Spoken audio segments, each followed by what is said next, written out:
What is up? What is up, everybody? This is Mark with the Mic, and this is another The Wrestling Babble podcast by Wrestling Inc. I am Mark with the Mic. I'm joined by Lou Beans. What is up? What is up?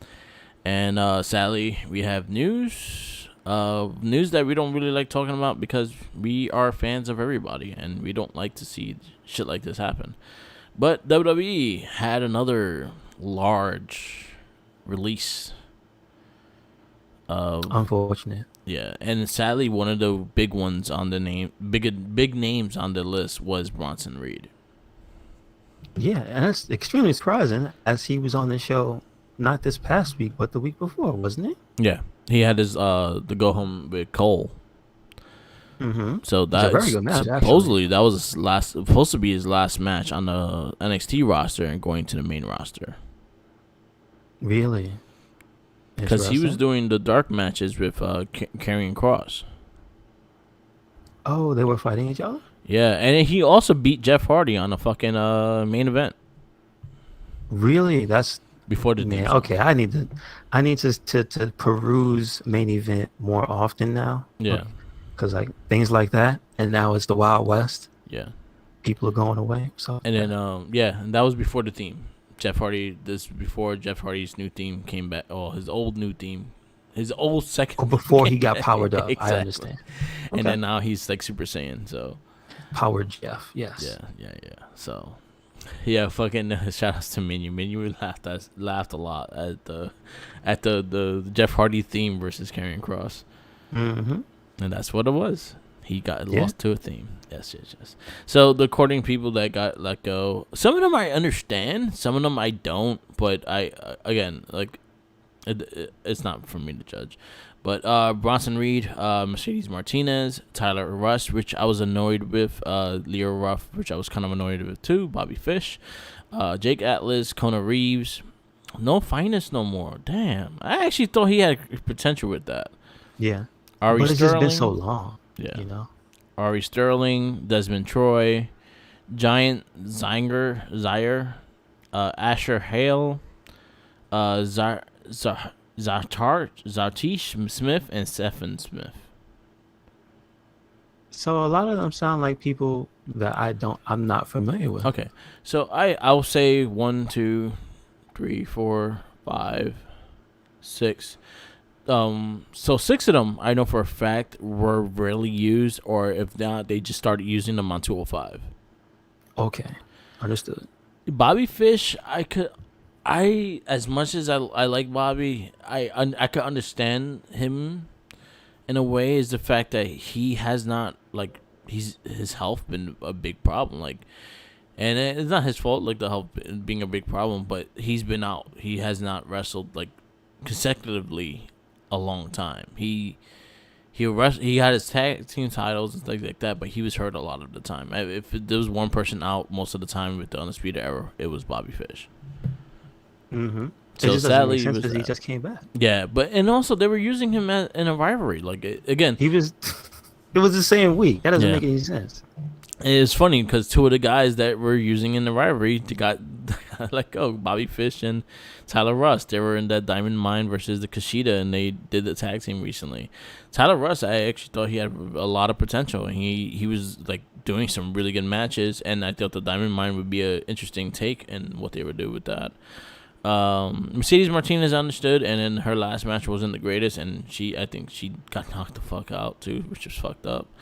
But I could understand, like, she was in and out. She wasn't fully like into the show, so I could see. But yeah, it's sad to see Bronson Reed. Bronson Reed was the big one. I was surprised that they let him go, because I think for the WWE trying to get a hold of big men again, he was one of those big guys that actually was fully entertaining, and he had a great look. So it's gonna be interesting. It's gonna be an interesting year of just. And then NXT is only a 30-day clause. It's not a 90-day clause. So if you're signed with an NXT contract, it's only 30 days. So they only have 30 days to wait to go to get on TV. Bronson Reed versus Miro might actually happen. Okay. How about that? I'll take that. Someone. I just don't understand. My thing is that The major problem I have with anything of this nature is that it's 2021, Yeah. and I thought that when you leave someplace, especially someplace of a corporate nature, right? Yeah. You had to give notice. Yeah. So I don't understand how in 2021 it's acceptable to not give the people notice, because we found out Yeah. a lot of these people were surprised with this. Yeah. They didn't know ahead of time. Mm-hmm. And so I don't understand what that's about. Did they assume, oh yeah, we're telling you you're not going to be there, so you're going to act up? It's like, No. no, I think that's with the not how it works. yeah, they're doing some. So this guy Khan, whatever his name is, I forgot his first name, but he's not the Tony Khan. He's another Khan. He's a whole different family. He was hired to pretty much clean up the portfolio, pretty much. Like, so pretty much he's there, not caring about storylines going on, what's going on TV, what's going on in this, what's going on in that. His job is to. He sees the budget has to be made. This is what has to be done. And there's names probably on a list of guys he cannot touch, but the rest is fair game. I'll just put it this way: it doesn't matter what his job is. Yeah. My point still stands. This is No, it's fucked up. They need to stop doing this, because at some point they're gonna piss somebody of importance off. I think this way. I think right now you're doing it, because right now you're trying to rehire people. Like, say for instance Adam Cole, they trying to get him a new contract. What makes him want a new contract when you're just letting go people left and right? Well, maybe what if he signs a new deal and it ruins his chances to get another deal because he accepted yours, and you let him go in the middle of it? Yeah, but it's just like, these are these people's friends. These are these people's. You know what I mean? You see Rhea Ripley torn up about it because that's one of her Australian brethren. Yeah. You see Sasha. Yeah. About some of the people. Yeah. Especially Bray, you know what I'm saying? Bray, Kalisa. But I'm just saying, you can't. There's a part where I understand it's a business. Yeah. But this is not a business with computers. This is a business with people's lives. Yeah, 100%. So what I'm saying is, in 2021, when people get upset over people's human rights, you can't just keep doing this. No, it has to be done better. It has to be done more. Like, again, not like it's a corporation. That's my whole thing. Yeah, and it's not right. It's not right at all. I honestly, wrestling right now outside of WWE is booming right now. These guys will find jobs easily. Tyler Rust, I would love to see him in the Super J Cup. Yo, I already have like a half of a bracket with the Super J Cup with just guys that got released. I mean, I want to see Buddy Murphy on that shit. But Buddy Murphy's looking like, yo, Buddy Murphy looked like he gained at least 30 pounds of muscle. I'm not surprised. Yo, he looks like a beast. The last time I heard him talk about it, so August 31st is his last day of his 90-day contract clause. So, you know what's crazy is the fact that me and we were talking about me, Minion, and then we call him Michael, but he said that's Aaron. We do the JBL voice with Michael. Anyway, we were talking. I was talking about like, all the guys that got released. What are matches that you wish you were able to see with the guys that were released? And we talked about this on the show. Like, it's damn shame that Kalisto and Rey Mysterio been on the roster, same fucking show, for a whole year and not fucking touched once. But I was looking at the release and things like that. Like, as much as I love Bray Wyatt, I could match him up with anybody. Braun Strowman is another one I could probably match with quite a few people and actually be a decent match. The one I was looking at was Buddy Murphy, and I was like, yo, you know what match I'm surprised we never got to see, and maybe they saw it on the house shows or like maybe a dark match, but I've never seen it, was Dolph Ziggler versus Buddy Murphy. Yeah, and that's because you know how in that universe, bad guys never fight each other. Yeah, like, imagine that match. I think that match would have been fucking amazing if you gave them the time. Like, say, for instance, NXT setting, Buddy Murphy versus fucking Dolph Ziggler. They'll have, like, a half-hour fucking match in NXT. It's crazy, though. It's crazy. Bronson Reed, I would have loved to see him fight Otis. I would have loved to see him fight Big E. I would have loved to see him fight Shit, I would have taken him against I don't always have to be big men. So fuck it, let him fight Gable. Let's see what happens. But did he ever? He never got to fight Otis, right? No. That'd be something. Clash of the Titans, right there. Clash of the Titans, Clash of the Bellies. And then they could beat the new natural disaster. That's what should have happened. Yeah, that's what I thought it was gonna happen when they got to main roster. That Gable would have recruited him.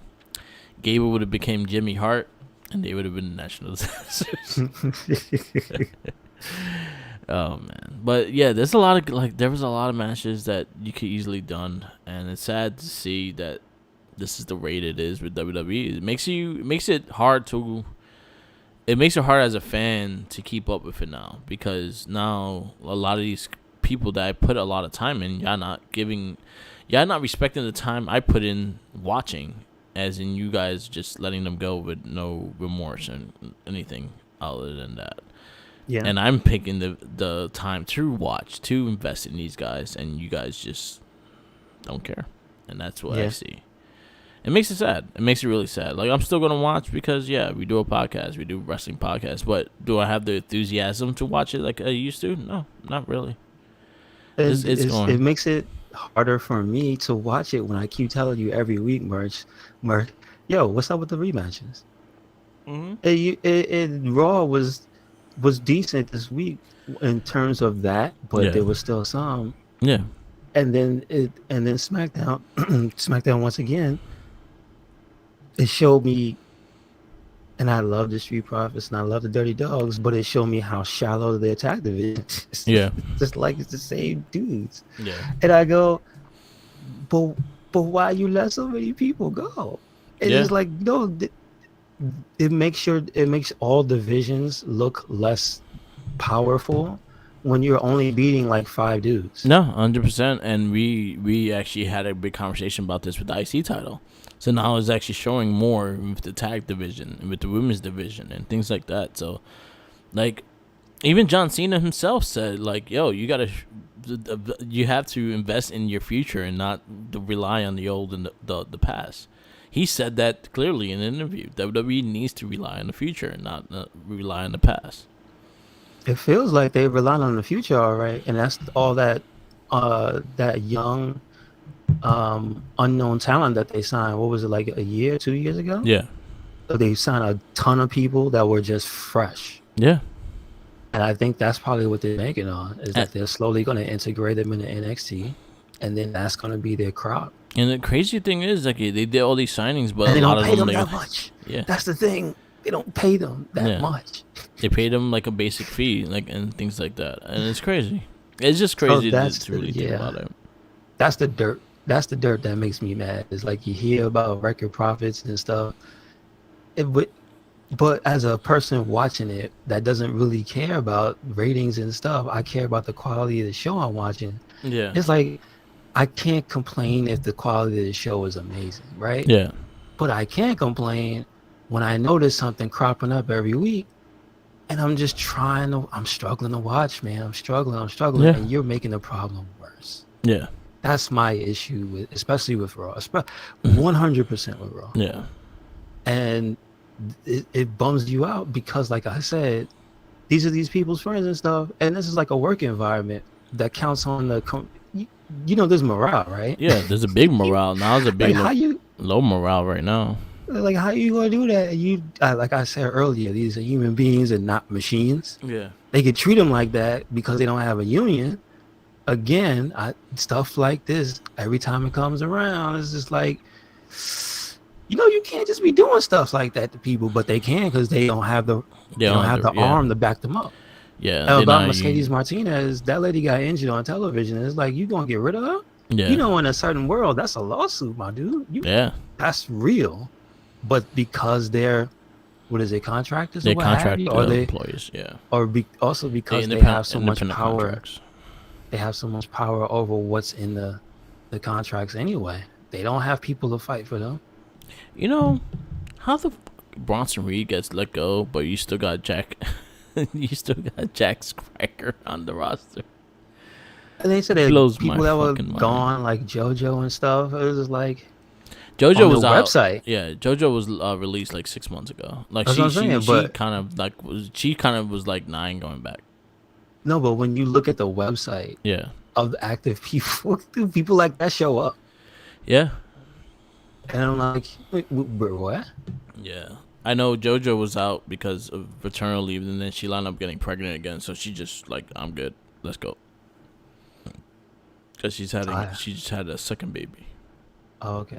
Again, these people's lives, I'm not too into them like that. But like, I read into it. That's why I was like, when because someone posted when JoJo got released, and I read that she kind of just accepted it because she was not coming back anyway. Okay. But I'm just saying, take these people off your website. You know. Bray, what like, you doing? I'm still baffled by the Bray Wyatt thing. Like I know Bray Wyatt was a big person and in backstage in the locker room. I know he was a big presence to a lot of people that went up with him in NXT and things like that. But he was like a very caring person. He would like give you the shirt off his back if he had to, kind of thing. He was that guy that kind of mentality. Roman was really close to him. So imagine your top star starting to feel discouraged because of what you're doing backstage. Well, somebody's got to say something. Yeah. And it's crazy because I even Cena's even saying that you gotta fucking develop on better guys. Like you have the, and as crazy shit is, he knows you have the roster. Like Cena is a huge fan of Big E, and this is the thing that if Cena, I will say did a lot for Big E in ways of just featuring him, because I think it was during the Rock and Cena special and stuff like that. He made sure to feature Roman and Big E when doing the weightlifting thing. Cena didn't have to. He made sure they got put on TV for that. Gotcha. Yeah, things like that. And then John Cena was Big E's first victim. As in what? He's the one that so was when the victim of the 5 count? When Ziggler was the heel, Big E came in for Ziggler when he won the Money in the Bank and hit John Cena with it. John Cena with the beginning. Okay. So he was Cena was his first victim.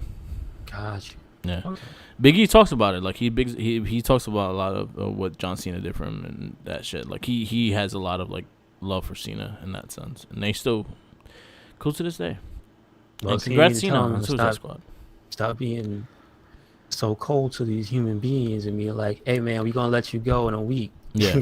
Or something. Yeah, they need. Let me write you off. Let me let you get hit by a truck on TV or something. You know what I'm saying? Like, come on. I think they also do it because they do have like so. And it's not to give like I'm siding with WWE and anything like that, but while they have the clause, like say for instance they have the 90-day clause, WWE must pay them the 90 days. They're not going out without a check. They need to pay them. So like if they're out for 30 days, they still gotta get paid. So at least they're still getting paid until they. And then a lot of these guys, they're gonna be hot on the market. Bronson Reed could land anywhere. I think, I will love to see him in Impact. I will love to see him in New Japan. Jeff Cobb versus Bronson Reed, it would be a fucking amazing match. I think Bronson Reed would be like fucking heavyweight status in fucking New Japan Pro Wrestling. Like there's a lot of places to play now. So WWE is gonna bite themselves in the ass somehow, some way. And you let go one of your most creative people. You let go one of the better big men you have been booking for a long time with Braun Strowman. You let go of one of the other big men that has probably the new age Bam Bam Bigelow in a way in Bronson Reed. They're all gonna shine outside of WWE. That's true. Imagine again, like we said it last week, Bray Wyatt with full control. That's gonna be fucking insane. Hopefully, again. Yep. Let's see. It's sad to hear. It's just I don't like when I hear this shit. Anyway, we going to Raw. See how happy, enthusiastic I am now. I'm gonna shit on your show though. Goldberg reissues his SummerSlam challenge, and WWE champion Bobby Lashley. Yes, he speared MVP. Whoopee! Hooray! Well, he was talking trash to his son, which I thought was like, man, this is very stilted. And this man standing here for a long time waiting for Goldberg to come back out. And yes. And you know what bothered me with that scene? I was like, yo, didn't we just see this like 2 years ago with Lesnar and Rey Mysterio? Oh, damn. I was like, this is the same exact thing. At least they cared about Dominic, though. No one cared about Goldberg's son. Oh, man. So Oberg go home. That's Oberg, his spirit looked like he just fell. He just go home. He looked like he tripped on a wire and just hit MVP. Please, just go home. Anyway, Drew McIntyre defeats Veer and Shanky in a via disqualification in a handicap match. I mean, it was good to see them actually alive because he damn near killed one of them. Yep. So what happened with the swords and the chairs? What was going on with that? Didn't that happen? I know they stole his sword and he's trying to get his sword back. No. Recently, he had like a sword? Yeah. And he was in the ring, and they had chairs. And it was like he was going to kill him. Yeah, he was. And the tall guy started to plead for his life in the middle of the ring. Like, how you going to murder a man on television? It's a dull sword. It won't stab. If Drew McIntyre ran you through, it doesn't matter. Yeah, it doesn't matter. It is true. One of the matches I actually really enjoyed. Surprisingly, it was not really surprising, but I actually really enjoyed it. Rhea Ripley versus Nia Jax. Yeah, I thought it was real good. Really good match. She got busted open, but it was really good. Yeah, she got kicked in the head. I mean, all them damn buckles and straps on Rhea's boot. Why? Something was gonna get somebody. Yeah, that's all I'm saying. This was a really good match, and it actually felt like a power wrestling match. Like they didn't feel like just a heavy women's match. It felt like if you got Big Show versus Mark Henry kind of style. At this point, Nia Jax has her own style. Like it doesn't feel like it did maybe a few years ago, or just like clearly they're helping her along. It's just like she's good. I like that Rhea worked the lighter person. So Nia is going to be the power force in this match. Rhea brought her down for her to be able to do things to her, and that's something I actually gave a lot of credit to that match structure. Is the fact that a lot of people don't pay attention to that, but Rhea was doing the fast offense, drop kicking her, hitting her leg, hitting her knee, things like that. And then when I hit her, Nia would hit her with full power, and then Rhea would get back up and do the speed shit again, and then slowly build into her being able to slam her. She had to cheat. Yes. Well, not cheat. She had to use Shayna's botched attempt to distract. To roll once again, the most powerful move in wrestling, the roll up. The roll up, super powerful. But she showed off because the thing is, she didn't have to do no hurricanrana like she did. Yeah. Rhea Ripley is just good. It is what it is. I like how they did it. I like the structure of this match. Like they mesh well together, and that's mostly what made it good. This is that their styles are different. Yeah, they are both strong people, like individuals, and they are strong personality wise, and it comes through as they wrestle. So it's kind of like there was no way it was gonna feel generic because they're at this point they're both that good at portraying their personalities through their wrestling. It was just really good. Yeah, really good match. See, this is the things that we were saying about like just showing new matchups in a way. This was a new matchup. Like honestly, while Rhea Ripley was champion, you could easily put this as like a regular title match on a random Raw, and I would have dug. No, they couldn't. Yeah. Because Nia Jax was stuck in the vortex of Reggie. There you go. Don't forget, the end of this match also seems to be them breaking up. Yep. So like the final piece of, I don't. So okay, Mark. If this tag team breaks up, how many tag teams they got left? 1, 2, 1. Tegan and Shanti. Yeah. Okay.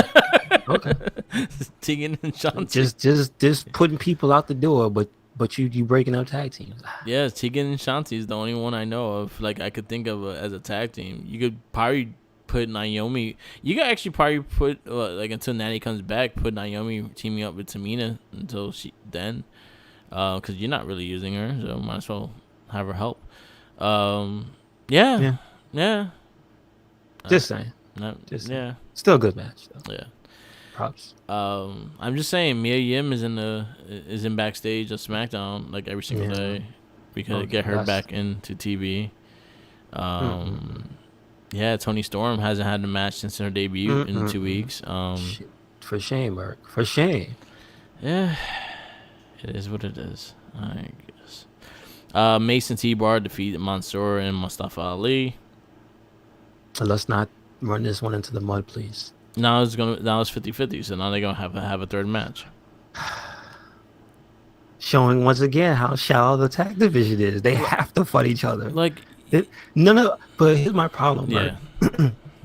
I understand they're telling a story between the two teams, right? Yeah. But in the realistic scheme of they also are tag teams that, at least I think so, would like to win the tag team championships. Surely you can't just keep fighting the same two people over and over. You can't in advance. So Merc, so we're gonna get a third match. This is almost 100%. We're gonna get a third match tomorrow. Like, honestly, there's ways you could do matches like this, and it don't have to all be tag teams. Have them fight 1-on-1. I'm still fucking annoyed that they still haven't mentioned anything about the fucking what was it? Fucking I can't find the name of the Retribution. At least not on the show. Nope. No, there's still nothing of it. So, yeah, whatever. And you know what's crazy is the fact that they're all good wrestlers. Yeah, makes it sad. Right. Anyway, Tamina defeats the Doudrop, and Lily was happy, and then she got beat up. Fucking bitch. Don't be beating up Lily. Oh man. Don't beat up Lily. I loved Alexa's little promo and her love. She sent some love to Bray Wyatt during the promo. Oh, okay. Oh, the hands to the face when he's the Fiend and shit. Oh, okay. Yeah. Oh, because it has the things written on. Okay. What? Yeah. That's her, that was her favorite. Honestly, if you actually hear Alexa Bliss talk about it, like the last 2 years, she almost left WWE before they used to give her the character. Oh, okay. See, I didn't know that. And so Bray Wyatt handpicked her to be that character. Like, he didn't, like, it wasn't a bunch of people that they put. No, Bray Wyatt wanted to work with her, and they did the characters and together, and it fit perfectly well. Like, honestly, that was one of my favorite things. I actually loved the Alexa Bliss part of it, and now she's killing it. And Bray Wyatt has all Bray Wyatt's full agreement to do it, so that's cool. I'm just glad she's found her footing, because it was up and down for me. Yeah, it was up and down, but I think when she actually does compete in matches, I think she's getting her groove and what she's gonna wrestle like the Money in the Bank is great. Yeah. So my problem was just the presentation of the story stuff regarding her. That was the only thing I was like, sometimes it's kind of whack. Yeah. Her in the ring is amazing. Yeah. I love the character when she does that's one of my favorite things in wrestling is when a person is a character. Yeah. And they have certain types of things that they do, but they can do that and wrestle at the same time. Yeah. It's crazy. Yeah. You know what I mean? Yeah. So pretty much she's just Lily got beat up, but I'm not happy about that. Don't do, you know better. Like, didn't anybody see what happened to Shayna Baszler? Why would you? She's gonna take off your weave now. Yeah, Eva Marie's gonna show up to the next show bald. Yep. Well, she brought it on herself. She's gonna snatch her weave. Anyway, Damian Priest versus John Morrison. Was this a rematch? Well, they haven't, at least for anything. This was from the zombie attack. Yeah. So at least from the standpoint, they had not touched hands since around WrestleMania. So at least there was space between them fighting again. So I'll put that out there. It was a good match. Fun way to get Damian Priest on a roll. I don't like that Morrison keep losing. I think you could get more out of Morrison as well, but I love his character. So, but who's he gonna be? I don't know. Cause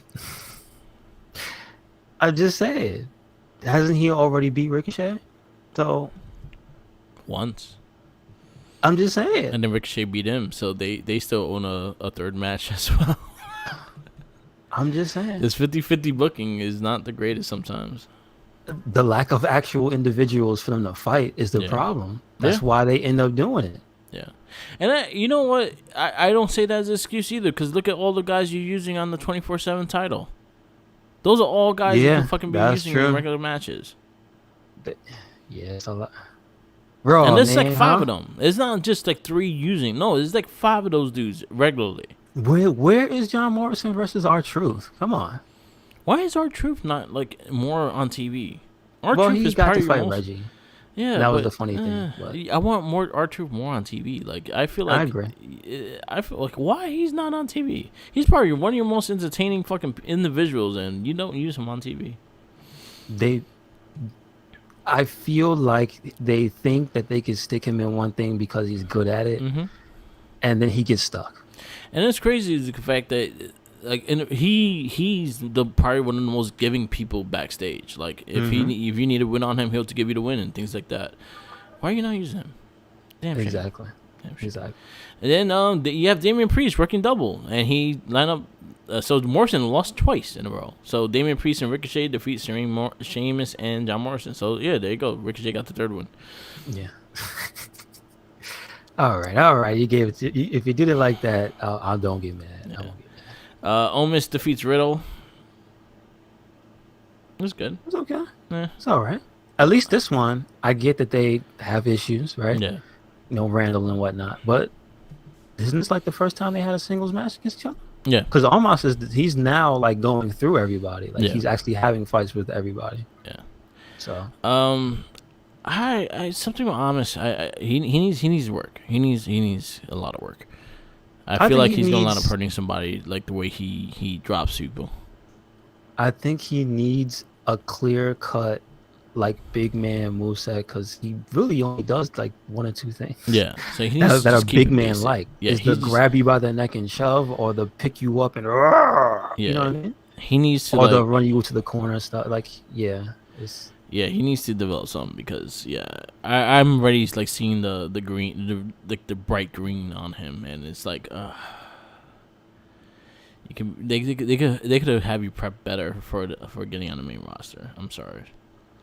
But this match in general, it wasn't a lot of that because half the match Middle was outside. Yeah, he tossed him outside like 3 times. Keith Lee defeats the generic Karrion Kross. Yeah, that sucks.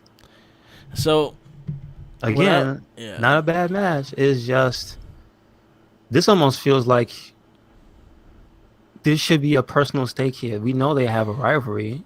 That's Keith Lee's championship. I feel like took it from him. I feel like they lacked on talking about the history between them two. That they fought for that NXT title. He didn't win it off in that belt particularly, but he did take the belt from him before he went to the main roster. Well, I felt like that's how he became champion. I felt like they could have did more with that story. The match was good. Probably one of Karrion Kross's better matches because I'm not crazy about him either. I think he's a good character wrestler, and you just took away all his character. I agree.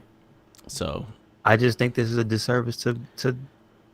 I was happy Keith Lee got a win. It's better the way they can make a promo package because this feels mad generic, like you said. Yeah.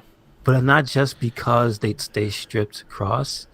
It's because this feels like there's a lack of effort and presentation for why they're fighting. So what I was reading, like supposedly he's supposed to work until getting Scarlett on the roster. So he was supposed to lose all his matches until Scarlett hits the roster. But what sense does that make? I don't fucking know. How do you take a man seriously if every match he loses? He lost to a theme song and he lost to Keith Lee, a man that lost 0-2 when he just returned. Let's get R-Truth out here to beat him. There you go. Reginald defeats Reggie now defeats Kira Tozawa. I actually thought it was alright. It was fun. It was fun. I like the Reginald presentations. Yeah. And then Raw Women's Champion Nikki Ash defeats Charlotte Flair in a no holds bar match. It was a really hard hitting match. I did not need to see these matches over and over again, and now we're going to see them on the pay per view as well, fight each other. So this is a big problem with Raw, and this is the big problem that we've been talking about: the repeat of matches. Like, you have other people on the roster you're not using. Use those to build up the storylines instead of having them fight all the time, because when we get to the pay-per-view, the match is exactly the same as we saw on Raw the last 3 times. Or it won't even be as good, because this is a good match. Yeah. This is a specific type of match. Yeah. So you're going to have this that was basically a hardcore match, right? Yep. And they're going to have a 3-way match where it could potentially be worse, and you'll already be less interested. Yeah. So it's like, yeah. But, I mean, listen, I take nothing away from it because it was good. And it good kudos to Charlotte for running head first into a table. I can't do it. Yeah. I wouldn't do it. So you can run head first into a table all day, Charlotte. Good on you. So I'm going to give Raw a C+. And I could give it a B- because, again, the matches aren't bad. It's just, bruh, there's a problem. Yeah, I feel like I'm gonna start being real with it, because honestly, the lack of, even though the matches are pretty decent, but the lack of story just really pushed me off the match. So I could give, honestly, there's no match here on this show that I will remember next week. Yeah, that's a sad part of things. I'm trying. There's no memorable match. I mean, honestly, I did like the main event. I did like the main event because it's like Nikki Ash, but you know what? Not for nothing. It's kind of crazy Nikki, because it's a hardcore match. Yeah. So I'm like, you know what? She won. She won. But my only thing is, if you really wanted this to be a memorable match, you didn't have to do it last week. That's true.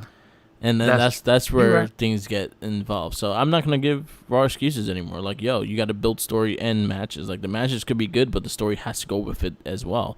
The Monsoon, Marshall, Soon, and Ali is going anywhere.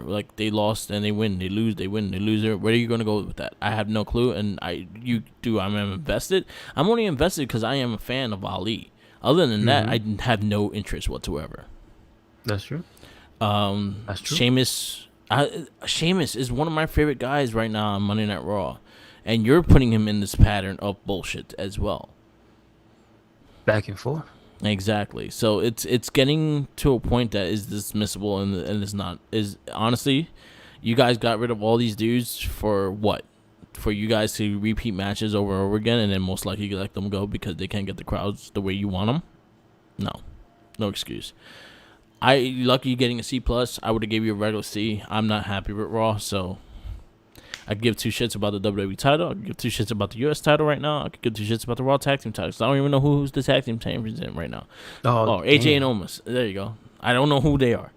They're not tag teaming anymore. AJ was on the show. So I have a lot of issues. I don't care about any of the titles on Raw, and you guys didn't doing that towards me. So I blame you guys all day. Get your stories situated. Get better writers. Get more wrestling minds than fucking TV writers. That's your big fucking problem. Stop making this a movie. This is not a movie. It's pro wrestling. There's a patterns of pro wrestling that's always going to be the same, but when you actually have look at the biggest examples, fucking NXT. And this is mind fucking blowing because it's the same company that has you, but you don't understand how simple they make their show, but how hard you make the other shows. It's fucking ridiculous. Yeah. NXT. It's creeping into SmackDown. That's the problem. NXT. Don't use the same roster every fucking day. Honestly, you don't see the NXT champ. Sometimes you don't see him for 2 weeks straight. Then you'll see him in the third week, and then he may have a match, or may not even have a match. He may just have a promo. You have your North American title, North American Championship. We're gonna go into NXT next, but North American title has its own whole huge ass fucking rivalry right now with Hit Row and Phantasm. It's just great. The women's championship match has like a fucking Shawn Michaels Diesel shit going on right now. It's interesting. Fucking Johnny Gargano made me interested in Indy's love life. Like, how the fuck you fucking like? It blows my fucking mind that this is honest, the same. That's Loomis had me interested. I know, but it blows my mind that this is all the same company, but the fingers that the fingers that get pointed at is NXT, but NXT is a better fucking show, 100% around Raw and SmackDown, to be honest. Mm-hmm. And it's just like, it's just the way you pace your guys, the way you build the momentum, the way you build your tag teams. They have everything on lock, and you guys are just like, hey, just throw that and throw that and throw that. And it's in front of a crowd, so you can't say they don't have a crowd. They do have a crowd. They had a crowd before WWE got back into the crowds. So it's just more, get creative, stop fucking hiring TV writers, and get more wrestling minds into the fucking thing, because it's seriously, it's only like simple booking than anything. NXT is simple booking. It's like booking 101. They just do it a lot better. They don't actually feel like everything is heavily scripted. Yeah. And that they can't deviate. You know what I'm saying? Yeah. That's kind of the real issue I have, is just it feels like you can see the formula. Yeah. And then they have so few people that they spread around, is just like, well, you're cooking with the same 5 ingredients every week. Yep. So people get tired of the same 5 ingredients. Oh yeah, this week we're gonna throw some tables in there. Yeah, but it's the same. You just made the same tuna fish sandwich, but you put some pieces of egg in. I'm tired. I'm getting tired. That's the main issue. Raw is potato salad with raisins. Who let you bring that to the cookout? That's the thing. Somebody told you that was okay, and you kept making it. Exactly. That one person should get blamed for everything because they said it was okay. Yeah, and that's Raw. It's just raw. Somebody keeps bringing that damn potato salad. Yeah, fucking raisins, stupid ass. Anyway, NXT. NXT was a great show. Hit Row. Start off at Hit Row and Legado de Fantasma. I'm digging this whole rivalry. How you steal a man's grill? That's messed up.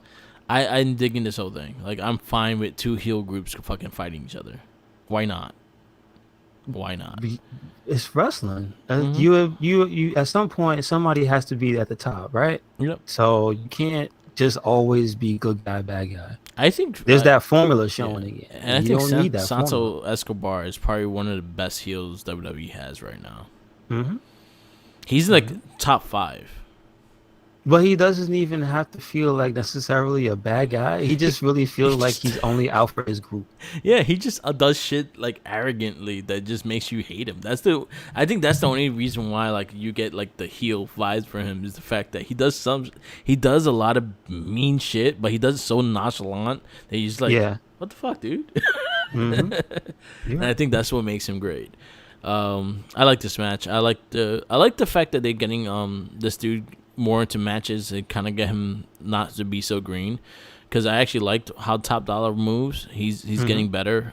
He's finding his spots. He don't have to do the crazy high flying shit. I feel like that's something that a lot of people try to get with these big men, and is not needed. You have 3 guys that fly already. You just need to overpower these motherfuckers.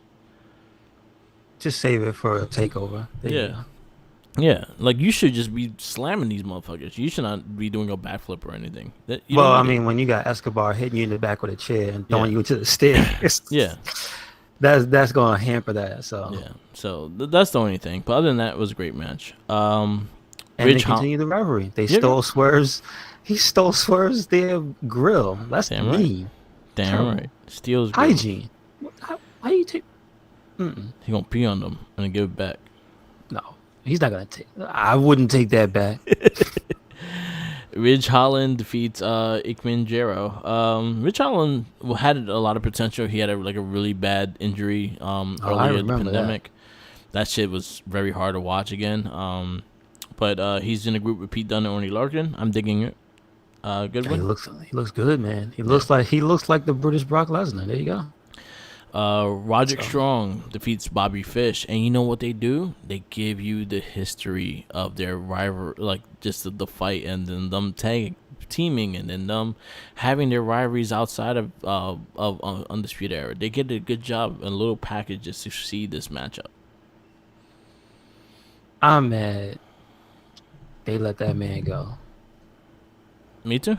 Because this is like the second match he had when he came back, I think. Mm-hmm. And it's like we were talking about him being out. Yeah, he is just like, but he's so good. And it's like you can't. It's like you've finally been waiting so long for a good thing, and then like they just take it away from you. Yeah, and I was thinking that's a good ass match. That's the thing. I love seeing Roddy fight because it's like he be beating the shit out of people. Yeah. And I think like you have Roger Strong and Bobby Fish. I think you could have had something potentially after Kushida if he took the belt off of Kushida, because Bobby Fish is weighing under two. I think the cruiserweight title has to have a different weight limit, and I say it has to be like what the WCW one was 220 and not 205, because a lot of these dudes are over 205. That I don't know. They don't even bring that up. I just noticed that they don't say. No, but but they don't, because the show is called 205, so you always see the weight limit. No, but I'm talking about since they started putting it on NXT. Yeah, they don't really They don't really go into all. The only one that had the weight thing was Buddy Murphy. I mean, that was the gimmick. No, I'm talking about since NXT. Yeah. They haven't, and I think the only person was Jordan Devlin. Jordan Devlin was 190. But I'm saying that was the only person where they had a weigh-in. Yeah. It was Jordan Devlin and Santo. Since it's been on NXT, the only person. So again, they kind of it's in the wind. Yeah. It's basically it's the plastic bag in the wind. So hot in the wind. Still great match. Mad as hell, but they let go of Bobby Fish. Sadly, this will if you watch this on Hulu or on Peacock, this match was skipped, which was bullshit. No, damn. Because Josh watched it on Hulu, and I was like, "Yo, that match was really good. You gotta." I gave him my YouTube. I was like, "I'll give you my YouTube TV. Watch the live show." That match was worth it. Grizzle Young Vets defeats LA Knight and Cameron Grimes. I'm digging their storyline. I'm seeing where it's going. I was gonna go to a takeover match again, so let's see. I'll be fine with them even like finding a way to the tag titles. Yeah, something. I mean, Cameron Grimes is the best. He really is. You know what's funny, and this for the next match, next thing. It's funny is the fact that when they started the breakout challenge, you saw all the roster on there, like for the tournament, right? Mm-hmm. You know, half that roster just got released, so you cannot go back and put all those guys there. Oh wow! Did I know? Okay, that sucks. Yeah. What? Trey Baxter defeats Joe Gacy, first round match. It was actually a really good match. Definitely check that one out. I know of Joe Gacy. Yeah. I've heard of good things from people in like the scenes he was in, and he looks like he kills people. So and wasn't that other guy like literally last year in Impact? Yeah. Yes. And AEW. He's good. And he wrestled AEW once too. Okay. All right. Karrion Kross again provokes Samoa Joe. Don't provoke Samoa Joe. I saw Buddy Murphy in the promo. Yeah. Just saying. Yeah, buddy. And speaking of promos, they had a promo for Walter. Yeah. And Dragunov. Yeah, that's gonna be really good. They had the lunch dinner with Zoe Stark and Io Shirai. Yeah. That was kind of funny. That's messed up. The opposites. How she throw food like that? Come on, man. Somebody they throw her ass in jail. You know what's crazy is like how NXT does the women's tag team championships so much better than the women's WWE main roster, and the fact that they only had it for like 6 months and that title just been more interesting. Mm-hmm. It's crazy, and had more holders too. It has, I think, about the same amount of holders now. It's because also they give you some time to know the team too. Yeah, it's like they don't just pop up. Because even remember when Moon and Shotzi first became a team, they were out of nowhere, and then they just literally showed you them bonding on every week. Mm-hmm. Just saying. Yeah, that's what happens when you give the people time. I'm sadly I'm very sadly thinking that Ember Moon might be next, and I'm like, I hope not. So they need that presence in NXT right now. I agree, but she's on Takeover. Yeah. Jesus, don't get rid of her before she has a match, right? Yeah. Anyway, Johnny Gargano defeats Dexter Lumis for Love Her or Lose Her match. Man, great. As much as I love like NXT and things like that, but one person I've been really like high with was been Johnny Gargano. He's been one of the best characters in NXT. Mm-hmm. And for someone that had issues becoming heel in the first place, and then now just like overly, he just fucking kills it. Dexter Lumis, I think this was one of his best matches, and yeah, this was a hell of a main event. And again, no title on the line, but they fucking just beat the shit out of each other. Good match. Yeah. Yep. Johnny wrestling doing his damn thing, but I like the entire story that goes with the match. Yeah, and that's one reason extra to be invested, is that not only are these two guys just fighting in the ring, he's fighting for Johnny Gargano is fighting for the honor of Indy Hartwell. Yeah. And to keep this degenerate Dexter Lumis away from her. So again, it's hilarious. This is the part where him and Candice had to pull her from under the ring. Yeah. I'm just saying, like, do you understand what I mean about the character development that NXT ends up having? That was like a 30-second interaction. Yeah. And that showed more character with Dexter Lumis and Indy than like Karrion Kross and Keith Lee. I'm just saying. Raw. Period. I'm saying on Raw that we got this week, it's just like it's a night and day difference with the ability to do little things like that. And put it this way, if you would have told me if Johnny Gargano and Dexter Lumis was fighting for the WWE Championship and the love of Indy Hartwell over the Goldberg versus Bobby Lashley, I'll take the Johnny Gargano and Lumis match every single time. Mm-hmm. Mm-hmm. Just in general. You made me. I am on the team Almighty. But you have managed to make me not want to see him wrestle Goldberg. You know what I'm just saying? I don't care. I gotta find that Dexter Lumis figure. Oh, he's got like 3 of them. Yeah, he's the Chase. Too. As in, like, there's a new set and he's no, he has one that's a basic, and then he has a basic Chase which has like a different color. Oh, understood. Yeah. I might have to find that. I found Tony Storm, but I kind of want to wait to see has a elite figure to get her. She doesn't have one? What? Yeah, she hasn't. She don't have an elite yet. She was in NXT and she didn't get it. Bill, get on the job. She has a basic, but she don't have a full elite yet. I think with the WWE figures, I think I'm going more towards just getting the women. Because they don't get them as much. That's why they do get there. But I'm just saying, we know, thanks to Matt Cardona, Sweaty Bill. Yeah. But like the level of detail is super high on all those elites, man. Those women elites especially. And that's why when you said Tony Storm may have an elite, I'm like, damn, he must really did like Io Shirai. Not yet. She's coming. She don't have her elite yet. But I'm saying though, she was a champion. But her basic is quite good. I'm still mad. She had a championship and everything. Yeah.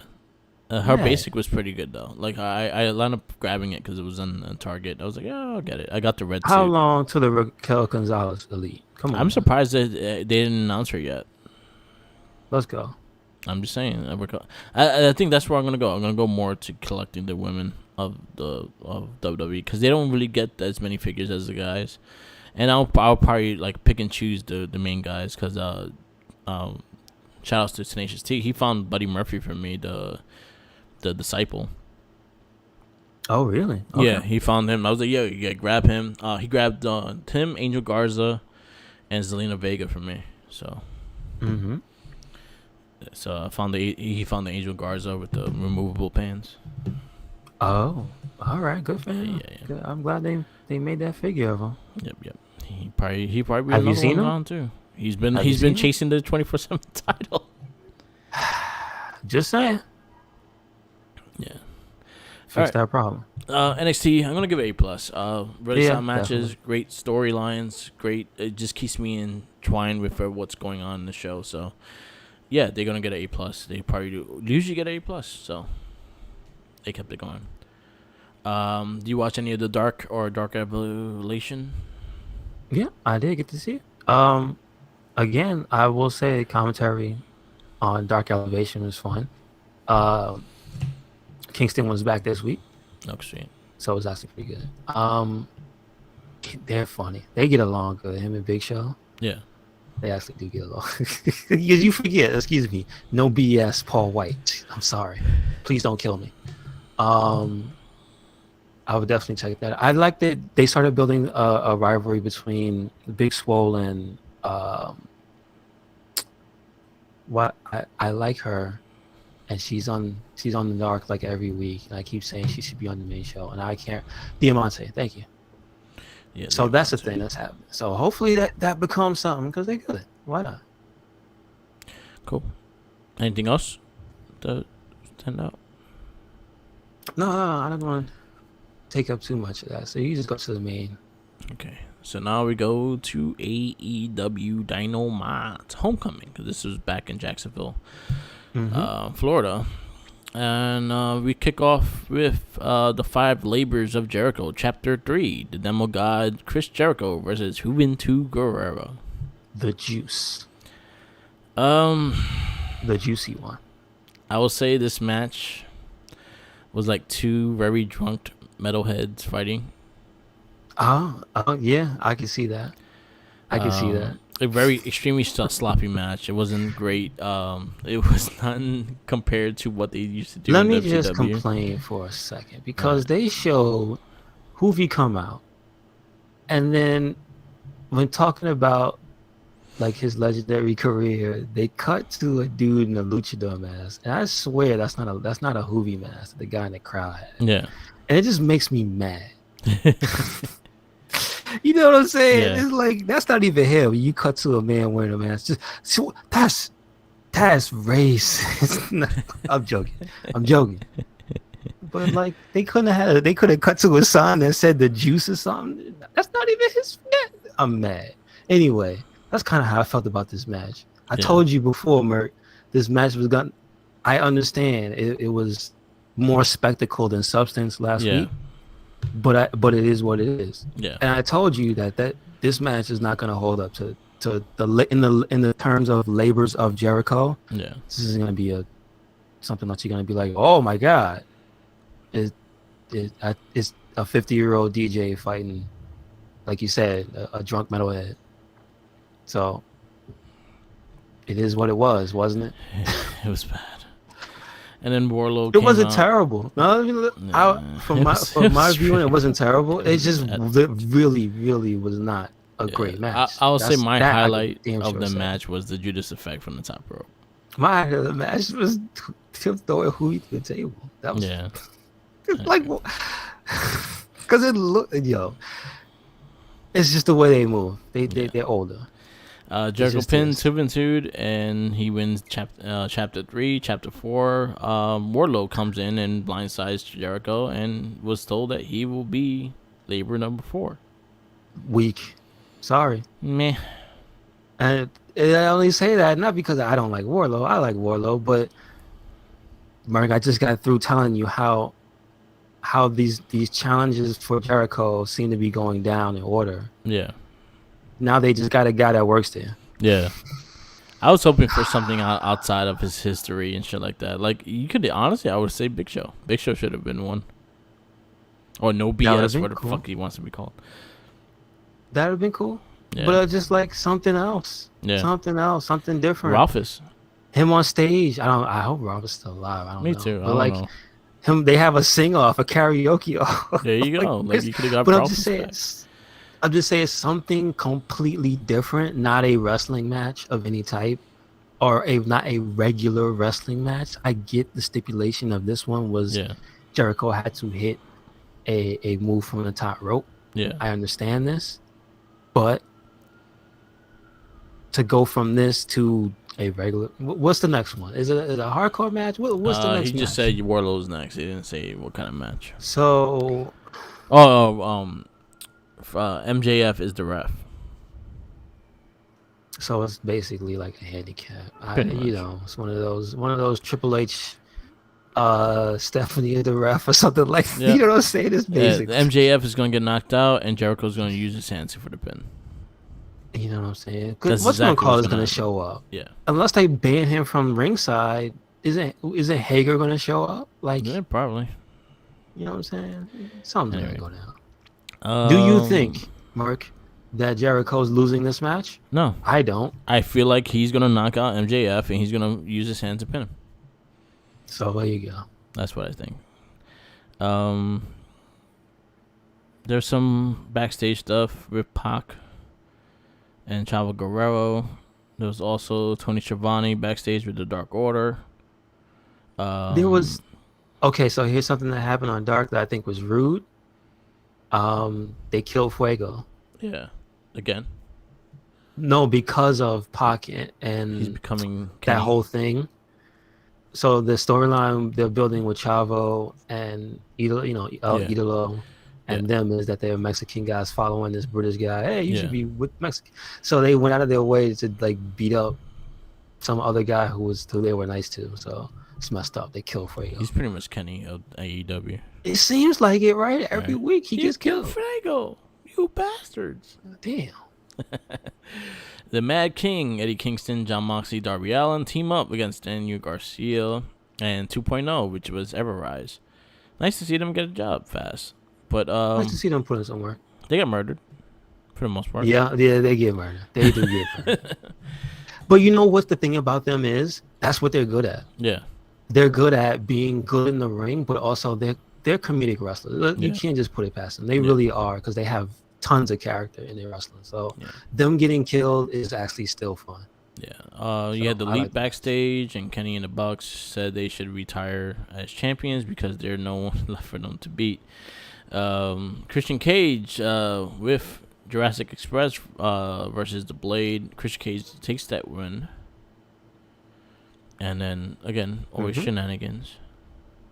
Because of the HFO. Because of the bunny. Yep. And then Christian Cage, it's is number one contender now. I just makes me laugh because the thing I remember was one of the highlights, and it was the bunny hanging on his leg. Yeah, he literally pulled him down from the top. Yeah, it just looks hilarious, almost like a fan. Yeah. Then Tony Schiavone again ring with AEW World Women's Champion Dr. Britt Baker. Red Velvet comes out, interrupts, and asks for a match. So Rampage debut in Pittsburgh will be Britt Baker versus Red Velvet. I hope she doesn't break her neck. I hope so either, because again, Red Velvet's been doing all right on Dark. Yeah, but she does some moves, and sometimes she don't land. Like she wants to be alive. So I hope that everybody's okay at the end of this match. Andrade and Chavo kill Fuego again. That's what I was talking about. Yeah. R.I.P. And then you also have there's a lot of like interview shit. Then TNT Championship match.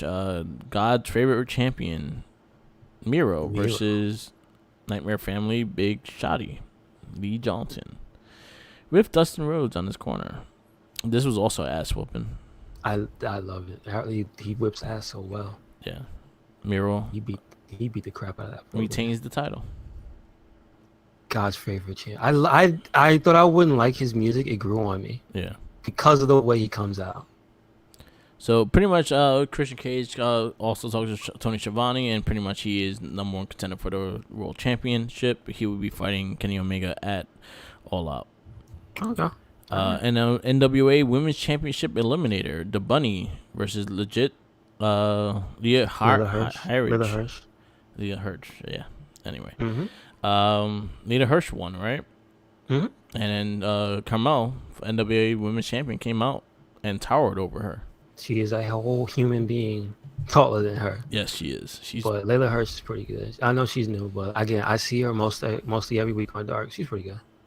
And then we'll see. And then our main event, the American Nightmare Cody Rhodes versus Malachi Black. This is my favorite match of the week because you watch a man get murdered. Yeah. live in the ring. So my only Twice. So this is what I'm gonna say, and I swear if this happens, it's gonna annoy the shit out of me. They're gonna line up fighting it all out, and Cody Rhodes gonna win. I don't want to answer because I know you're right. So this is what pisses me off about that. Other than that, it was a nice ass whooping. Malachi Black looked great. I don't like the shorts that much, but whatever. But it was an ass whooping, and I enjoy seeing Cody Rhodes get his ass kicked. I take a lot of pleasure in that. It did what it needed to do. Malachi Black looks like a serious contender, and he looks like he's gonna start kicking everyone's head off. So keep that going. I like that they're using the Cody money on the promos for this. Yeah. Because the preview for the match was excellent. Yeah. Like you could love Cody the character or hate him. Like having the Malachi Black promo, really really good. Everything about this I love. Yeah. And I'm so glad he came back out there and just knocked him out again. Cause what was it? Cody loses one match, he's ready to retire. Yo, yeah, I like, should have. Yeah, I was a little mad at Black. I was like, why you attacked him? He was about to retire. Yeah, you should have let him state that right. he retired first and then whoop his ass. But no, you did not. So now y'all gonna fight and all out, and Cody's gonna beat you. This is my problem. Those are my problems with AEW sometimes. But anyway, I'll give AEW a B. I give it a solid B plus. I told you I put in parentheses a S because I got what I wanted. Yeah, I give it a B. All I needed was what It was nothing like. Again, like I'm gonna say, like there's nothing on this show that I want to be like besides the ass whooping that Malachi Black gave. I'm gonna remember. So I'm trying to think. I'm getting to that point that I'm just like, is this anything here that's gonna make me talk about it? Not really. Besides the ass whooping Cody Rhodes took. Yeah, that's pretty good. So it's pretty good. I mean, you got to watch not even middle age. What is 50? That's not middle age anymore. Is that? That's kind of. I say middle age is like 35 to 40. So what is that? They're not senior citizens yet. They're not. They're just like right there. They're midlife crisis age. I guess two midlife crisis, one midlife crisis DJ and one midlife crisis rock star. Yeah, you got to see them.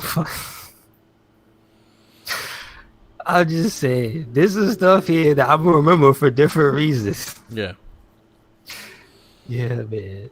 So I like the show. I'll give it a B plus. I did watch. Yeah, I know it wasn't like the highlight of the show, but watching Miro beat the hell out of that man, you made me happy. Yeah. So, listen, most of the time, it's certain people when their thing is whooping people's ass. Yeah. Sometimes I just want to see him whoop ass. Yeah. Yeah, sometimes. Malachi Black whooped the ass. Miro whooped the ass. I was happy. I did not get to watch Impact in full. I know Chris Bay is fully Bullet Club now.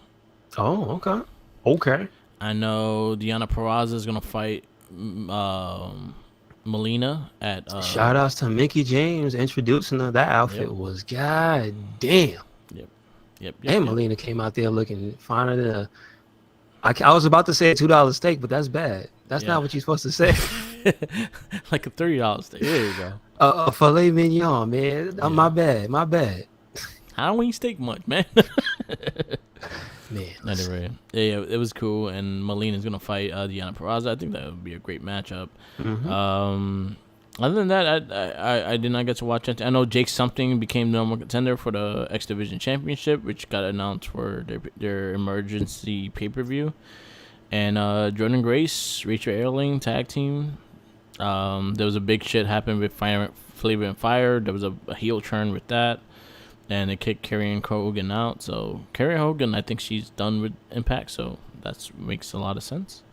Okay. Yeah. And then I think the main event was a 6-man tag. It was Omega and the Good Brothers. They defeat Frankie Kazarian, Callahan, and Eddie Edwards.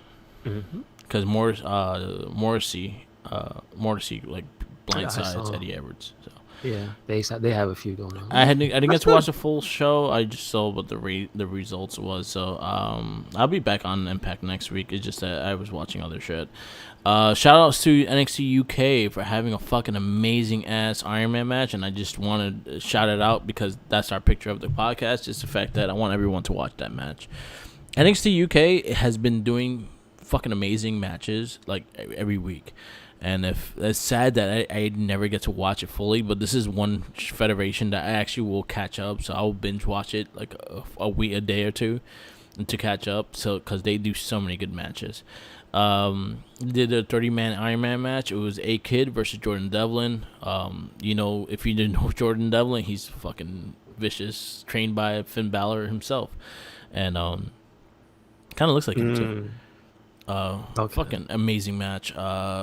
They just beat the shit out of each other. I can't really describe this match to be it's just amazing. Probably my favorite match of this week, so definitely check that out.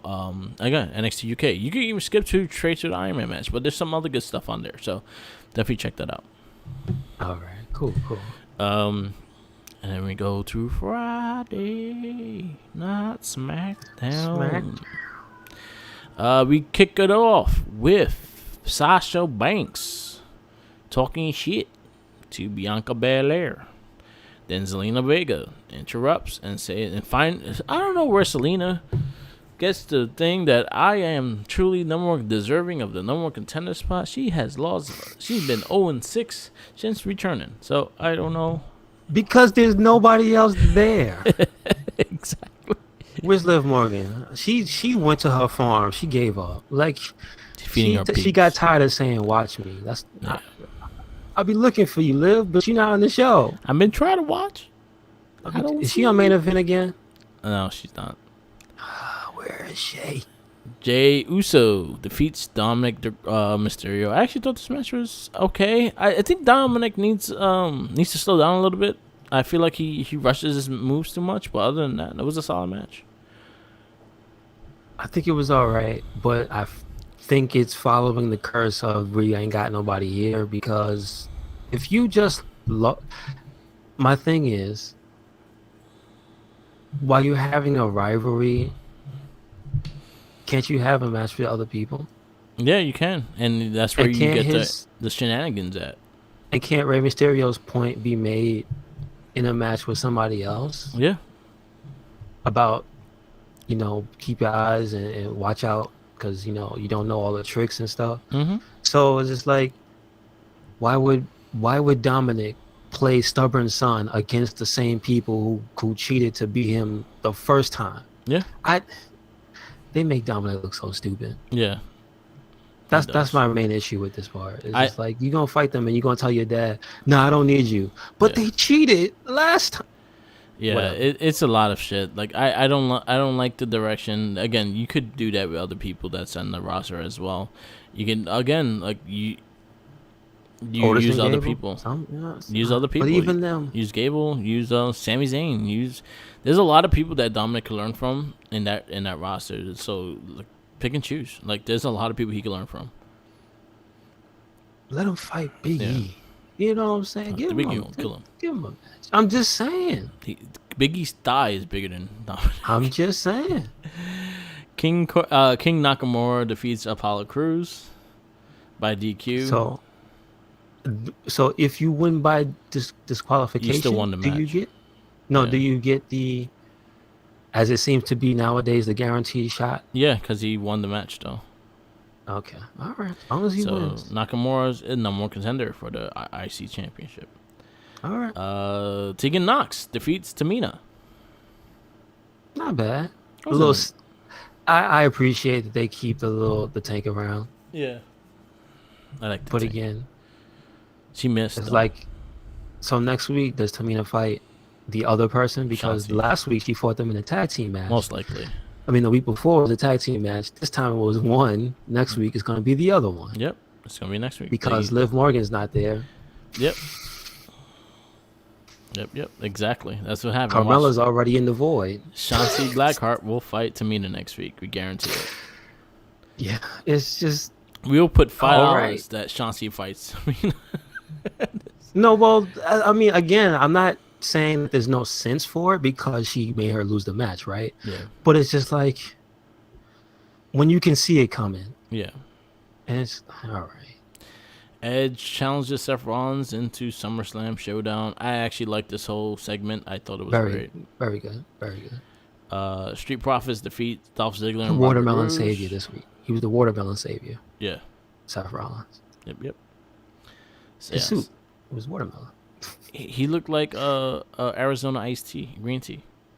True. But he had the green with the pink. He was like the watermelon. I thought Arizona green tea. Street Profits defeats Dolph Ziggler and Robert Roode. We've seen this many times earlier this year, so it was just not something that I was like looking forward to watching, but it was a solid match. Still good. Still an amazing frog splash. Always got to give credit to Montez Ford. Yep. Jesus. Bianca Belair defeats Selena Vega, and this was a championship contender match. I like the promo for everything leading up to this. I like the Sasha stuff. I like the Zelina stuff. I like Bianca stuff. Like credit to the story, at least for this match. Yeah. And the match itself was good. And like, Zelina, it's 0-7. Yep. But I would assume the only way she's gonna win is to cheat. Yep. Because Bianca out there whooping everybody else. Yep. Finn Balor defeats Baron Corbin. Broken Baron. He even tried to persuade Finn Balor not to fight him. Yeah, true though. True. And then you got the Roman Reigns and Usos execute a 3-on-1 on Finn Balor and beat his ass down. And then he got up and whooped their ass, but then Roman had to come back. Because again, there's story to everything that happened here. There was Roman and had the cool ass face off. He came out, stood in his face. He was like, whatever, man. He basically said whatever, man. I think and threw the mic at him. You forgot about that part. Again, there's so much good character work on SmackDown. It's just like I can't stay mad at you. Yeah, like what they're doing with Roman and wherever the main title is, I think they're doing great with it. Balor being in the mix and kind of acting the way he's acting too. Like he's not the smiling Balor. He's the NXT Balor, which I'm glad. I haven't seen it, but I'm glad. But I like it.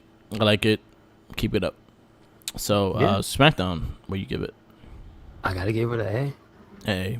I mean, it has the same issues, but again, there's that balance there where the matches are good, some of the matches too are matches that at this point is like you do want to see. I did want to see Zelina Vega versus Bianca. Okay. For a length of time. Yeah. Not a short ass match. Yeah. The tag match again, I could give them crap, but it was really good. Yeah. Edge, the promo with Edge and Seth Rollins was like one of the highlights of the show. Yeah, I think so too. It's really good. I liked the intensity. I liked everything that they did with that, and I actually really enjoyed Seth Rollins as a heel promo. Like so, again, yes, they did have 6-man tags, but Nakamura and Apollo was pretty good. Yeah. Again, I'm gonna give it a solid A as well. I think there are matches there that I will remember. Like the Edge and Seth Rollins promo, I will remember. The whole Roman Reigns standoff with Balor looked fucking great, and I like the whole even Balor got his ins before he got taken out. So at least it wasn't like a straight dominance. It was like Balor fucked them up first, and then he caught him, kind of thing. And the character work, the reason why some of the stuff is actually like I'll think about this and laugh. Yeah. Or I'll think about it and remember it is because the character, because Baron Corbin literally took the mic out and was like, hey, hold on. Like, come on, man. Yeah. That's just this stuff like that. The beat down at the end of the show is like, I remember that because the mic got thrown in Finn Balor's chest. Yeah. And that pissed him off. But, you saw how Roman landed on his feet? Yeah. When he pushed him out. I'm just like, damn, dude. All right. Yeah, it was good. Solid A. And that's our week of wrestling. We got I'm going to a live show next week, so actually we'll give you some news for the live show. We go next week. We're going to NEW Stay safe out there, man. Yeah, so it's gonna be fun. Yeah, I'm gonna be masked up and all. I don't fucking trust people. So But have a it's good gonna be time. fun. Yeah, I'm gonna try to kidnap Conti. Oh, she's gonna be okay. Good stuff. Yes, I'm gonna try to meet her. I'm gonna try to meet her. She has a match too, so we're gonna see her. I think Cody Rhodes is gonna be there, so I'm gonna probably dress as Aleister Black. Oh, put the face paint, the eye thing on, yeah. Right. The eye makeup. Like how your face feel after the kick in your face. Cody Rhodes He's is gonna still be alive. there. Big I Show. thought you dead. Yeah, I think Big Show's gonna be there too. Nice. There's gonna be a bunch of people. We're going for the main show. I don't think none of us gonna do the meet and greet, but I think Tata Conti, she has a later meet and greet, so I may be able to go check her out and see what's up. No, good. We went there We went there like 2 years ago. It was a fun event. That's where we saw Moxley versus Pentagon Jr. Cool. So, podcasts we listen to. Again, I've been very backed up with everything, and there's been so much things to listen to. I haven't really been listening, but I did listen to the 1992 SummerSlam review with Corey Graves and Vic Joseph. It was actually pretty good. 92 SummerSlam, I think it was Brett and British Bulldog for the IC title main event. Okay, cool. One of my favorite matches for the IC title. If you check that out, if you never watched it. This is the thing. This is where I have my strong points with the IC championship, because I think when Bret Hart was the IC champion, I think I watched every single one of his IC title matches. Got you. One of the greatest IC champions of all time. Sami Zayn on Renee Parquette. She interviewed him, and then also that a bonus because he was supposed to host her show, but he ended up not doing it, and they ended up just bullshitting on it anyway. So she has a bonus cast up right now too. Gotcha. Understood. Shout outs to New Day podcast. I actually really enjoyed that. They're always funny. They always have great conversations. And then shout outs to the Major Brothers, Major Wrestling Figure podcast. They always have fun, great shows. I listened to this last week's because it was like the aftermath of the GCW shit. I gotta listen to this week's. I know he got him into the fact that AEW bought the sponsorship for PBR. So PBR's commercial has Matt Cardona and Brian Myers on it. That's cool. So yes, make that money. Make that PBR money. I won't drink it. I love how their social media was like, yo, can we get some of that Pizza Hut money? Yeah. They did. Yeah. They did it. Major guys are they're killing it. They keep that up, man. Adam Cole on Talking Shop. Oh no, they were talking about Adam Cole's contract situation on Talking Shop. Oh really? Yeah. Really? Yep. The Good Brothers were talking about him? Okay. Yep. Other than that, there was not really like interviews wrestling wise. Chris Van really had a comedian, so it wasn't a wrestling interview. Okay. I've been slowly going through Offer Chops podcast. Okay. So I listened to the first 2 episodes. I'm gonna slowly catch up. I want to support those girls. I really can't wait to see what they do. I know she was on something recently. She was, I think, on Chris Van Vliet. Oh, okay. She had a really good interview. Casey Lee, Peyton Royce.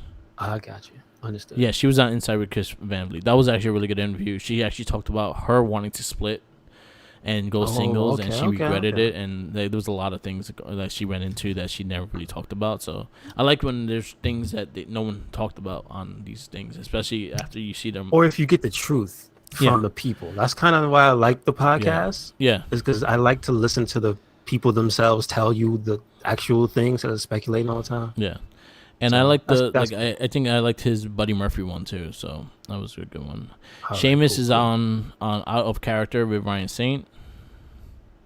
Nice. Yeah, so a lot of good stuff going on. Keep it up. Check out Up Down Down too. They're always good. They're always fun. Oh yeah, the giant Uno. The giant Uno cards. Yeah, I love the parties Uno. I actually watch those weekly. They always make me laugh. It kind of makes me want to buy Uno and see if you guys want to play online and shit. Yeah, why not? Yeah, so that might be a thing we do. But yeah, check out I don't think we mentioned it, but did you see that Mattel the project ring that they're doing? That it's like I think it's like $400. Is the one that comes with Doink? It comes with Doink. It comes with Diesel. So if it meets the first goal, it will come with Doink. It meets the second goal, it's gonna come with other shit. And it's a full big ass ring with the entranceway of the 1990s WWE ring. Mm-hmm. And it comes with Diesel so far, the red, white, and blue ropes and things like that. It looks really dope. I don't think I will get it because I have no space for it, but it looks really dope. It does look really dope. Mattel's starting to do these things with WWE, so these are like independent projects, kind of like what Hasbro did with the Galactus. So you buy in, it's yours. Once they hit the goal, once they pass goals, then they add more stuff into the thing. Mm-hmm. Good stuff. So definitely check it out. It's on MattelCreations.com, so check that out. Other than that, that's it. Yes, sir. Same here. This is the Wrestling Babble podcast. The easiest way to listen to us is on Spotify, Red Cycle Link. Red Cycle Link on Spotify. Definitely check that out. Follow me on Instagram, Tumblr, Twitter, YouTube, SoundCloud, and Twitch. All Mark with the Mic. Follow our other casts. We have the Morphin Cast, the Not a Trekkie, the Oz Shell Shock podcast, and the Gamer Rage podcast, which I actually gotta start playing the game that I got challenged on. So definitely check those out. Follow Guest Badass Rare, where we have our 2 decades of movie reviews, and we did The Crow last week, and we have a very shitty one this week. So definitely check those out. Mm-hmm. Follow Red Cycle Inc. Yes, sir. Yes, sir. Follow us anywhere and everywhere. Red Cyclone Inc. Please do not watch The Guyver 2. You can follow us on Twitter, Tumblr, Instagram, also YouTube. Yeah. Also Spotify, also SoundCloud. Yep. And we got a WordPress. Yep. So check it out. Check all of it out. Shout outs to our fellow cast member, Tenacious T. He's been doing, we've been catching up with a lot of the podcasts, so he's been working a lot and watching a lot of shit. We got SPD cast coming soon. We got Turtles Season 5 cast coming soon. We got Mandalorian Season 2 cast coming soon. So yes, there's a lot of stuff in the making. So it just takes time to watch all these shit, so give us time. Anyway, peace out, laters, and always remember, follow the Jinkies. He's got the same sandwich every week for the past 2 years. I think I know how that feels on Monday nights. So don't let him have it. Yeah, stop him now. Yeah, letting him have shit that he's not supposed to have. It's all your fault. I blame everything but yeah. Yes. All right.